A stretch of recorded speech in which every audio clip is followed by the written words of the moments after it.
So I think it's harder to bounce back quickly, especially in the beginning when you start in the entrepreneurial journey. But if eventually over time, you just get so used to it. Like there is no such thing really as like a failure. Like you're constantly testing things and it doesn't work out. Most of the time, especially in the beginning, it doesn't work out at all, right? But then you start to find some things that are working, and then you just naturally understand or realize that to me to actually be able to find things that work, I need to go through a bunch of stuff that don't work.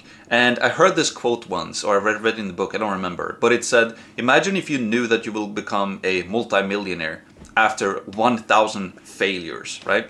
Every single time that you failed, you could like write one more kind of line on your whiteboard that, okay, I failed 10 times now. I'm closer to that 1,000 fails where I'm guaranteed to become a multi-millionaire, right? So the way that really shifted the perception I have about failure, that when I fail, to be able to bounce back quickly, I don't even think twice about it. It's like, okay, we tested it, and most of the time, you also learn a thing or two that will make the next test better, right?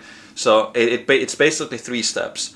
First, you have your hypothesis, right? You're what you think is going to work, your guess, and then you put that test into an environment, right? So basically into the marketplace or whatever it is. You take your guess, you mix that with an environment, and then from that you get a result or a synthesis, and then you can take that result to make a new hypothesis, and then you do that over and over again. So let's say I want to do a new sales script, right? I do the sales script, then I put it in an environment, I test it on actual sales calls, and either it works or it doesn't.